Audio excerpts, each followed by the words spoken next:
দেখছো বাড়ি ঘরটা সাজাতে কি সুন্দর করে।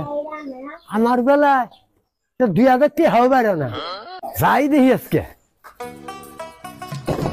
কি দমটা দিছে চাচা।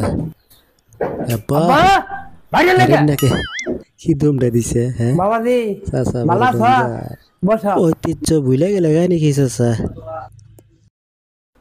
আব্বা মোরা ওই জায়গায় রয়েছে তাও নিচে বললাই বাবাজি মোরা বইলে ভেঙে যা হারে গা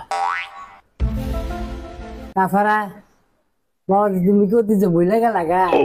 আব্বা অতীত কি বইলা যা হারি এই জানি নিয়ে দুটা মিলকেন দিতে মিলকেন আমার জামাই দিন পরে বসে বেরিয়েছ বসে নিগনে 5 কেজি মিষ্টি 2টা দই সন্দেশ খাবো জামাই পরে জাত করার ব্যবস্থা আমার আছে। আব্বা কিছু কইতাছ?